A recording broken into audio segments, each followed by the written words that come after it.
Subtema 2, Persatuan dalam Perbedaan. Subtema 1, Rukun dalam Perbedaan. Pembelajaran 1 dan 2. Pembelajaran 1 kita akan belajar tentang kata tanya.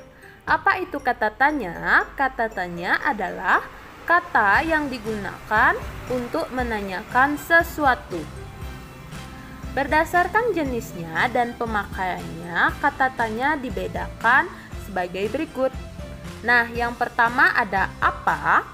Apa untuk menanyakan kata benda bukan manusia. Contohnya, apa isi teks proklamasi? Yang kedua, bagaimana? Untuk menanyakan cara. Contohnya, bagaimana cara mengibarkan bendera. Yang ketiga, di mana? Kemana? Dari mana? Untuk menanyakan tempat.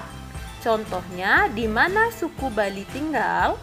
Yang keempat, ada kapan? Untuk menanyakan waktu. Contohnya, kapan Indonesia merdeka? Yang kelima, siapa? Untuk menanyakan nama orang. Contohnya, siapa yang membaca teks proklamasi? Yang keenam, berapa? Untuk menanyakan jumlah. Contohnya, berapa harga cendera mata itu? Yang ketujuh, mengapa? Untuk menanyakan sebab atau alasan.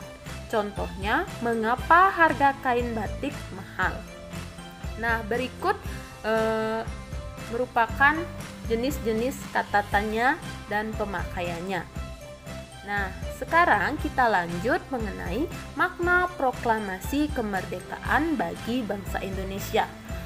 Nah, makna tersebut yang pertama ada menandai lahirnya bangsa Indonesia sebagai bangsa yang merdeka. Yang kedua, puncak perjuangan bangsa Indonesia meraih kemerdekaan. Yang ketiga, pengakuan dari dunia luar. Yang keempat, bukti bahwa Indonesia merupakan bangsa yang mandiri. Yang kelima, landasan untuk bersikap terhadap dunia. Nah, ini merupakan penggalan dari teks proklamasi yang dibacakan oleh Bapak Soekarno-Hatta. Selanjutnya, kita akan belajar tentang cara tumbuhan menyesuaikan diri terhadap lingkungannya. Berikut adaptasi tumbuhan di lingkungan kering, yaitu xerofit. Nah, contohnya yaitu tanaman kaktus. Nah, berikut adaptasi tumbuhan di lingkungan berkadar garam tinggi. Contohnya adalah tanaman bakau. Yang ketiga ada adaptasi tumbuhan di lingkungan air atau hidrofit. Contohnya yaitu tanaman teratai. Yang keempat itu adaptasi tumbuhan di lingkungan lembab, yaitu higrofit. Contohnya tanaman lumut. Yang kelima ada adaptasi tumbuhan di lingkungan nitrogen. Nah, tanaman contohnya yaitu tanaman kantung semar. Selanjutnya, adaptasi tumbuhan untuk berkembang biak. Tanaman Rafflesia mengeluarkan bau busuk untuk menarik perhatian serangga. Serangga yang hinggap dapat membantu penyerbukannya. Berikut, kita akan belajar mengenai makna persatuan dalam perbedaan. Indonesia adalah bangsa yang beragam suku, bangsa, budaya, agama, serta keadaan ekonominya. Perbedaan tersebut adalah kekayaan bangsa kita. Untuk menjaga semangat persatuan dalam perbedaan, kita perlu hidup dengan rukun.